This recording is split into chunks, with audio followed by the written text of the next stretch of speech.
And we should be live. Let me just double check if we're live everywhere. We're going to be doing a live stream on link building today. The last time I done one of these, it didn't go live.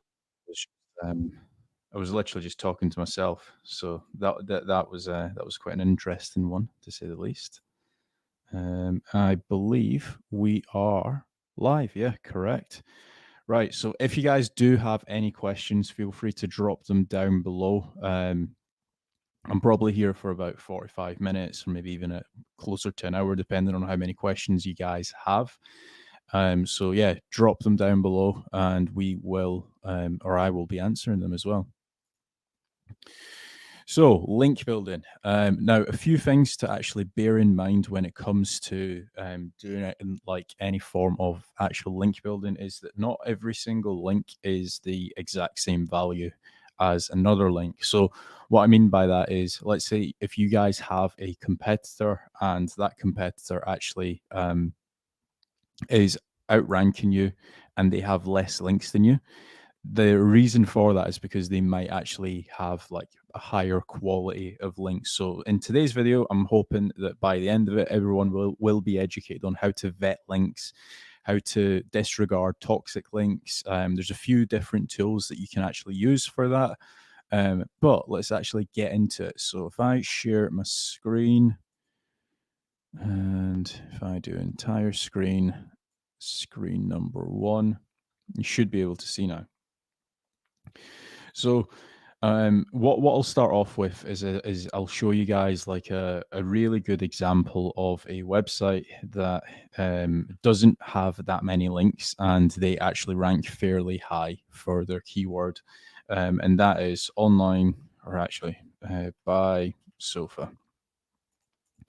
So if you actually search that up, what you will see is you'll see some pretty big monster websites. So you've got like some websites with 1,500 links, 131 links, 7,412 links. You've got Buy Sofas Direct, which only have 86 backlinks. And if you actually take a look at the 86 backlinks, they don't actually have that many do follow links. Now, this is a prime example of a website that has done link building very, very well. And they've not actually got that many do follow backlinks. So if I actually click on backlinks and if I click on do follow, they've actually got a group of 20 backlinks. Now, the reason for that is because the type of links that they've actually focused on getting is very relevant to their actual website. And if I actually showcase a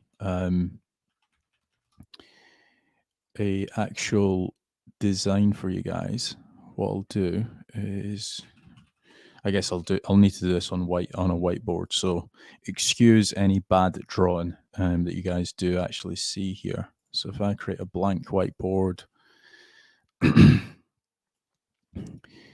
so the reason why these guys have actually ranked pretty high for that keyword with minimal amount of links, and this is where every website owner should be. The last thing you want to be doing is actually building too many links or thinking you need a lot of links when in reality you actually don't need that many links, right?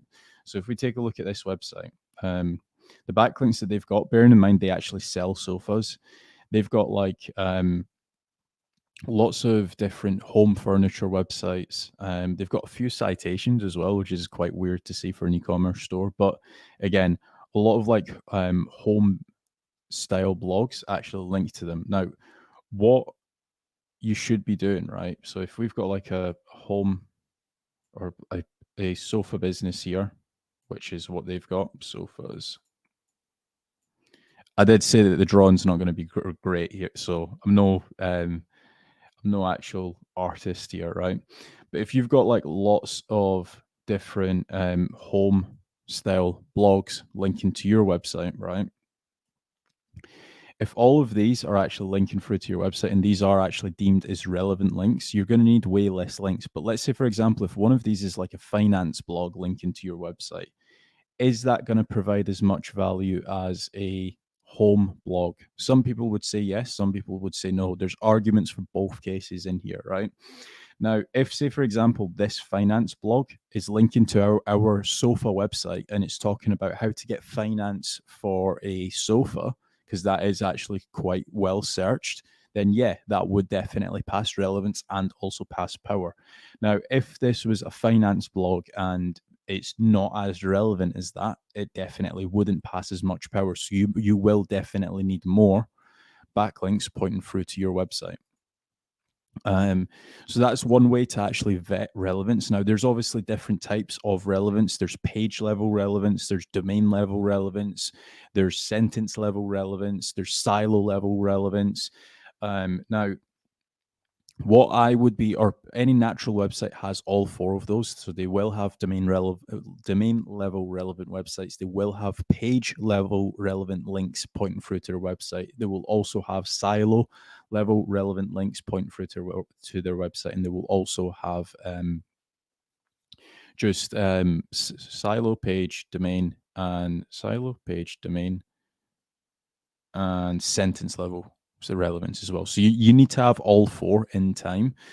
But what I would start off with is obviously getting silo level relevant links. Now, what we are looking at here is, for example, this website here. If we take a look, how one simple change can transform your decor, right? This is like a blog on a website that's all they're talking about is, like, for example, home interiors. They're also talking about like different stuff here as well. So they're talking about like traveling as well. But this is like what I would deem as a silo relevant website. So this website, it's talking about a lot of different articles to do with actual home decor and the interior, and this would definitely be fine to link through to a sofa buying website. We've got Don Davis in the chat. Hey Kaz, I loved your recent videos. Keep going, man. Thank you, Don. It means a lot. Hope you're having a great day. So now that we actually understand the different types of actual links that we can actually point out to our website, at what level should you start to actually kind of go down the list, right? So if say, for example, if we do another set of blocks here, we've also got, we also have Doctor Who Design. Hello, how are you doing? So we've got silo level, we have domain level, we also have page level, and we have a sentence level, sentence silo. We'll do silo. So at some point, obviously everybody wants websites that are domain level relevant. So if, say, for example, if I could get a sofablogs.co.uk link into my sofa e-commerce store, then brilliant. Now, one thing to bear in mind with an actual, when you're doing that strategy, there is a finite amount of links that you can get. Now, let me give you guys an example, right? There was recently a person that was talking to me about link building. One of my clients, actually. Now, his website or his business, they sell yachts. And if you think of it, it's like big, like £4 million plus yachts, like 5 million US dollars plus. So like they're super like luxury yachts.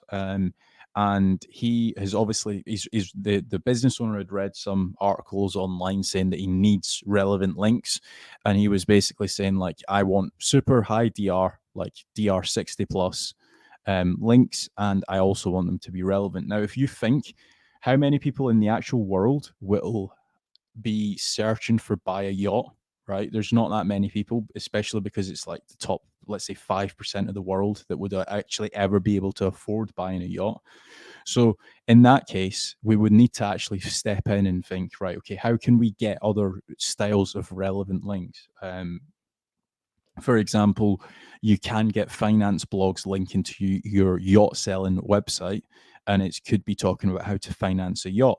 There's all of these different angles. You can get luxury magazines linking to your website on how to sell a yacht. So there's all of these different angles that you can definitely do. Now, one thing that I would obviously start off with is start off with the actual domain level relevant backlinks, because that's where you're going to get the most relevant. You're also going to get the most power. But at some point, you will actually die down on those types of links. Like there's only so many yacht selling or yacht related blog articles that you can get pointing through to your website. Then what you're probably going to want to look at is silo level. Okay, so I've burnt out all of the domains that are only talking about yachts. Now, is there any silos, right? So, like for example, there's a lot of blogs that talk about luxury cars, luxury homes, luxury yachts. They're just talking about luxury products at that point. Can those link to my website? Yes, they definitely can. Can a website that's talking about luxury brands, like luxury, this is not a luxury brand by any means, but if this was like, let's say, a Gucci t-shirt, could that link to my luxury yacht selling website? Yeah, it definitely could. And at that point, there will be certain times, or after, let's say, a couple hundred of those backlinks, you will actually need, let's say, paragraph level or page level. So at that point, you then want to basically try to find a middle ground, right? So, for example, this finance example that I gave, this would be like a middle ground. This is a finance blog. All they talk about is finance, but the actual page itself on that finance blog is talking about how to actually finance a yacht, and it's going through to my yacht website. Fine, thank you. Hope you're doing well. Thank you so much. Yes, I am doing well. Then we have got Don. So for multilingual sites, do you use the same strategy for backlinks? Yes, I do. I was actually, prior to this video, I was actually on a consult call and a very similar question cropped up, right? So if we actually take a look here at a website that ranks, for Dubai properties for sale. So if we take a look here, right, this is one of the biggest websites in the UAE for actual properties. If we take a look here now, that's the wrong link. Did I not copy that? My what page turned up. If you guys do want to join the private group, there it is. Didn't even mean that. So if we take a look here, right? So if we go to this website and if we take a look at all locations, now obviously this website ranks very, very well for literally every location in the world. But if we actually do UAE alone, they get 1 million traffic alone just from UAE. They get 0.4 million from other various geos. So primarily UAE based traffic. Now, if we take a look here and if we go to backlinks on Ahrefs, and if we take a look at more filters, actually, can I do, what is the actual, is it referring page URL? I think it is this .ae. If I click show results,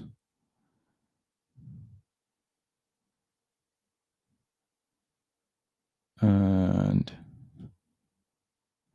this is when Ahrefs just dies on me. Yeah, of course it has.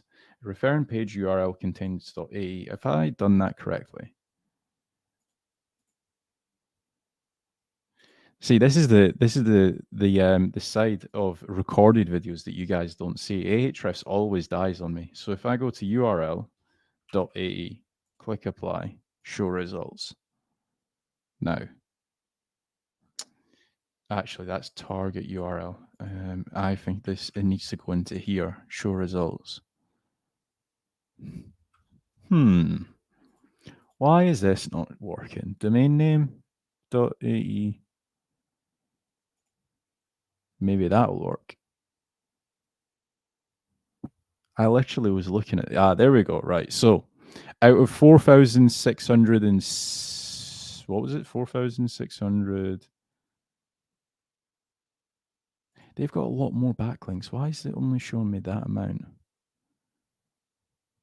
Right. We do have another question in. Not buying a yacht this week, helicopter this week. We'll check the wife about the yacht for next week. Yeah. A helicopter is definitely more affordable than a yacht, I believe. There we go. Right. So that's the entire backlink profile, 125,000 backlinks. Now, if we do referring page and if we do .ae, click on show results, what you should see is all the .ae or all the .uae websites linking through to it. Okay, Ahrefs just does not like me. Apply.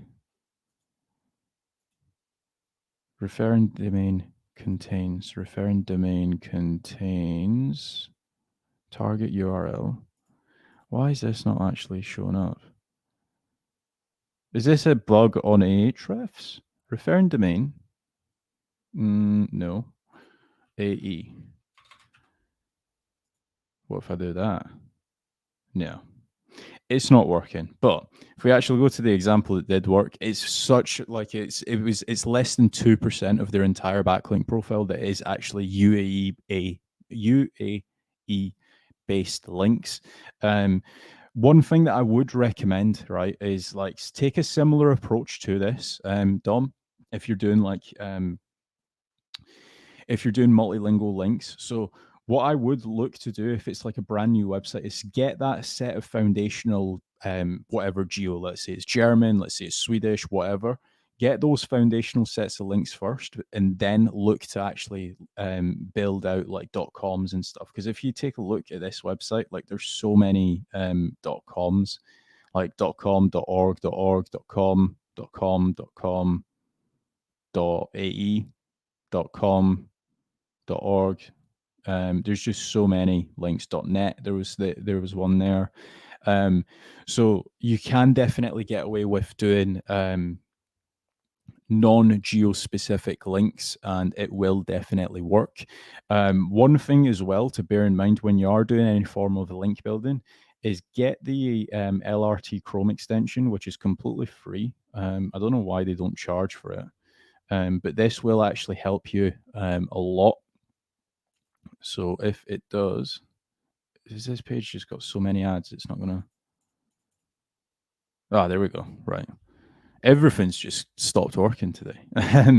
But this will tell you like how many links, or sorry, how much page, or sorry, how much power and trust the actual main domain has.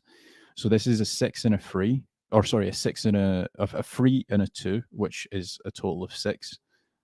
And then you also have got the page level as well. So the page is a power of 1 and a trust of 0. In an ideal world, if you're doing like niche edits, you're going to want this score to be a little bit higher. But in this case, this might have been like a guest post that they've done.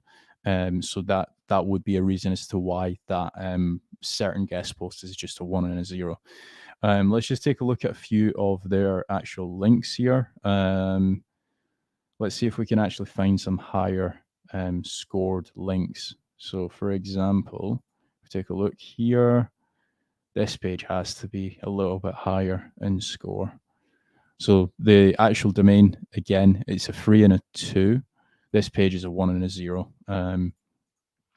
If we do this page should be a little bit higher in power and trust. If we take a look here, so this is like a 6 and a 4. So the overall domain, the root domain, is a lot higher, and so is the actual inner page as well. So this is what we're going to want to look at, especially if we're doing like any form of like niche edits and stuff. Making certain that this is obviously as powerful as it can be. One thing to bear in mind with this is obviously DR can be very easily manipulated. Same with SEMrush's score, which I think is like domain authority or maybe domain score. With this, it's very difficult to actually manipulate this. And the reason for that is it basically takes a look at the actual source links. So the links pointing through to this page or to this website and how far those links are in the link graph. Without getting too technical, the link graph is basically like a set seed of websites.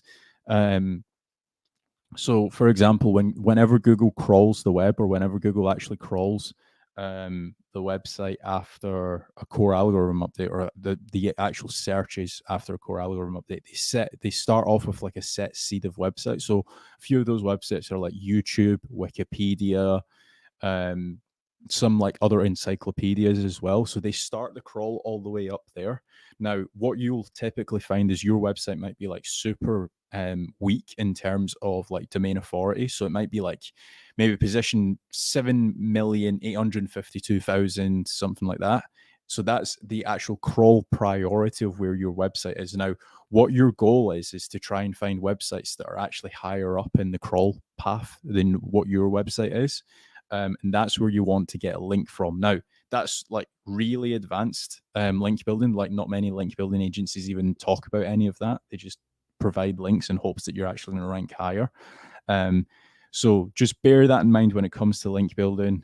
Try to, if you're going to do your own link building, recommend this Chrome extension.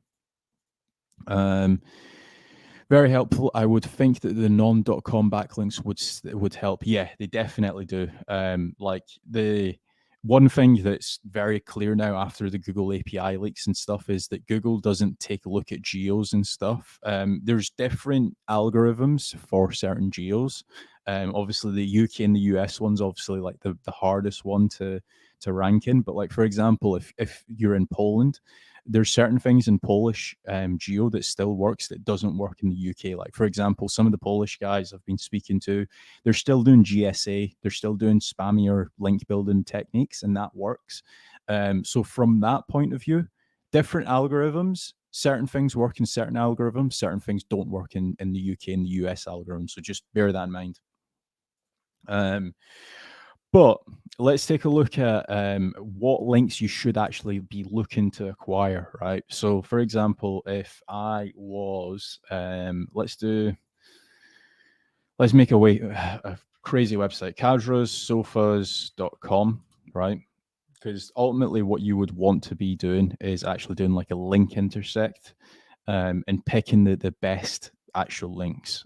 So if I do cadrossofas.com, and if I pick out, we'll do Sophology because they rank pretty well.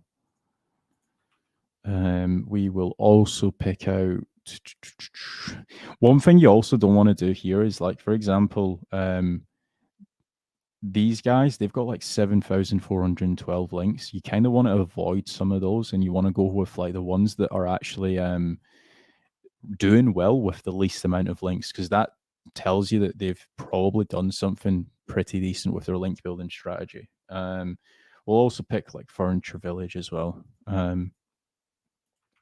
So I don't know if you guys have used this tool on Ahrefs. They've actually slightly changed it since the last time I have used it. But this basically tells you like what links your competitors have that you don't have. So, for example, they have got, if we sort by, or actually, this is a good example, actually. So, two of my competitors have a link from standard.co.uk. Now, that probably tells me that they've actually done some form of digital PR. So, potentially, it would be something that I would look at doing. Again, if we take a look here, where is the actual link? Buy now is the anchor, which is quite a bad anchor. So if we take a look, that isn't. Oh, they've got 17 anchors. It's one of these buy nows basically, but that's what they've actually used to actually do that article. They've got a few standard links actually. And it all links to like some of them is linking to like the Sophology page, some of them is linking to the Fabric Sofas page. But as soon as I see something like that, I would be thinking, right, okay, maybe I need to do a digital PR campaign and start getting some digital PR links. If you guys do want some digital PR, head over to Searcheroo. We obviously offer some digital PR. We actually do also we do 10 links, I believe. Is it 10? Yeah, 10 links as default. But you've got like some case study sites here. So like Men's Journal, Liverpool Echo, so on and so forth. So if you guys do see any of your competitors having some high DR links, that might be something that you guys want to opt in for.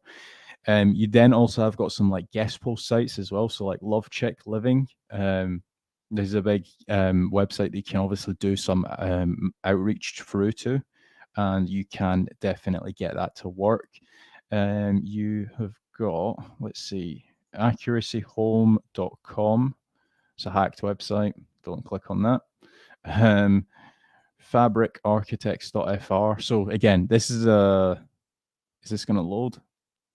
This is the .co.uk SERP, and they've got some French websites. So again, I wouldn't worry about it too much. House Beautiful. This is a outreach, or sorry, this is digital PR, I believe. So they've got a few digital PR links.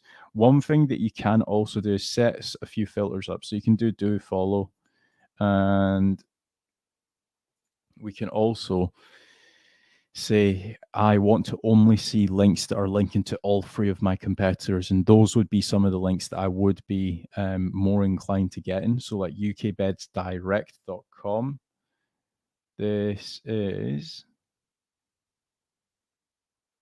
This looks like another one of their sub websites. So for example, I would potentially drop this to at least two of my competitors. And then we've got a bigger subset of links. So StyleBam, that is, I believe, a guest post website. So you can obviously do outreach through to that website. You've got yourhomestyle.uk. So all of these, I would be creating a list, and I would be doing actual outreach through to some of these websites. Now, one thing that you can do is obviously the next step here is to create this list of websites that you want to do outreach through to. And you would then want to actually start the actual outreach process. So the next step would actually be like loading some of these websites into a tool like hunter.io. And what hunter.io does is I'm just logging into it on my other screen right now. I'll show you the entire process for doing outreach.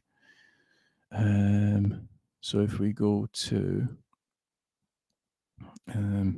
this is hunter.io. What you then want to basically do is if we grab one of these websites, so I'll go to, I guess we could even just use yourhomestyle.uk. Now this has slightly changed since the last time I've used it, but you can actually just paste in the domain here. And what it will do is it should tell you the actual email addresses attached to that domain. Now, if there's no email addresses, you're probably a little bit out of luck there. But what we can do is we can start going through the list. So we've found one email address. The email address here is, I'm going to assume it's Jennifer. I haven't paid for the actual paid subscription, but this will tell you what the actual email is. So you can then start doing some outreach through to it. I wonder if, yeah. You've also got the social profiles as well. So you don't necessarily always need to reach out to them via email. You could definitely reach out to this website via Twitter, for example. This account doesn't exist. Let's see, have they got LinkedIn? Should have LinkedIn. People. So you've got Jen here that you could actually start sending a message through to Jen, and you could basically try to negotiate something where you give them a free piece of content, whatever the case is, and then you're starting to rock and roll. But you can definitely do this for every single website that you're actually going to be doing outreach through to. So even stylebaham.com. So you can do something like this, and we can see all of their emails here as well. So you've obviously got different categories of emails as well. So like human resources, so that's their HR. You've got support. So I'm going to again assume that this is probably like support@stylebam.com. This is like a free tool that you can definitely use, and it will actually give you all of the actual email. Right, okay. If you click find email address, who would have thought? that actually gives you the actual email addresses. So that's why it didn't work. So if I go back to the love chick website, if I click find email address, Jen, and obviously it was, I believe it was Jen on LinkedIn as well. So that's what basically this tool does. It allows you to actually see websites' email addresses, so you can actually do outreach through to that website. Now, the next step would probably be actually loading all of these emails into a tool like Woodpecker, for example. Woodpecker.co. I believe it is. Is it Woodpecker? Yeah, woodpecker.co. So this basically allows you to actually do cold email outreach. And it actually has like a really high delivery rate. So that's one thing that I would recommend. One thing just to bear in mind as well is when you are using woodpecker.co, you want to also be warming up your emails. You'd never want to just be sending out, let's say, 200-300 emails all in one go, because you will very quickly hit the spam box. We want to care about like delivery rate. There's certain keywords or words that you should also not be using when you're doing outreach as well. Like, for example, I'm certain ChatGPT would actually be able to help us here with this one. Let me open up ChatGPT. So if we take a look here, I am doing a cold email outreach campaign. Can you tell me, or can you give me a list of words that would decrease delivery rate? So these are like keywords that you would basically want to avoid. So like free, cash bonus, earn money, income, investment, make money, so on and so forth. Some of these will, as soon as Google or whatever email provider that you actually end up using, as soon as like you start sending like even 4 or 5 of these emails that contain some of these words, you'll very quickly basically burn out your email. So just bear that in mind. Like, for example, we kind of learned this the hard way at Searcheroo, where when we were actually doing like finance blogs, we would actually have like invest in the actual main body of the actual email, and very quickly they would basically get burnt our emails. So just bear that in mind when you are doing like any form of outreach. You want to avoid a lot of these keywords. Obviously you can use them, but as a rule of thumb, I would look to avoid them. And then basically that's that section. You can also ask ChatGPT like, what are some high open rate subject lines for home blogs if I am doing outreach? So asking certain things like that, because obviously we want to make certain that the blog website or the website that we're actually doing outreach through to, they actually open our email, our suggested email. So for example, love your recent post on XYZ topic, thought you'd like this. A quick tip for your next home DIY post, and you can obviously mention 4 or 5 blog ideas that you have, and they will basically open that email. So that's another thing that we also want to make certain of. There's 2 things that we want to make certain that we're not doing. One is obviously we're making certain that we're not using any of these like trigger keywords. That will very quickly get your email landing in the junk. The next thing is obviously making certain that our subject line is well formatted, and it's not too wordy, but it's also not too dull either. So make certain that you're actually using customized subject lines, and obviously within the main body content, we can obviously use something like, for example, if I say, okay, I'm going to use this. Can you suggest a email? Make it short and sweet. So that would be the subject line, and then this would be our actual blog content, or sorry, not our blog content, our actual email. So it's very short and simple. I loved your recent post on specific XYZ project. Your tips were spot on. I wanted to share quick ideas I think would resonate with your audience. Briefly describe the tip or idea, e.g., easy hack to organize small spaces, budget friendly materials. If you're interested, I'd be happy to share more details or even collaborate on a piece. Let me know what you think. That is literally how you do outreach. With outreach, the biggest thing that I would obviously recommend to you guys is that it is a numbers game. So you're going to want to outreach to like a couple hundred websites, especially if like you guys are in like harder industries like finance and stuff, maybe even more. And from the couple hundred, you might be able to end up landing 4 or 5 links. So it is a very time consuming task. If you guys don't want to do this yourself, you can obviously head over to Searcheroo, a little bit of a plug.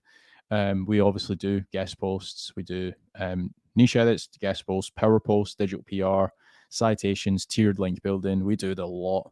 But that's been my video on link building. I hope you guys have enjoyed this video. If you guys do have any questions, feel free to drop them down now. Well, I am here.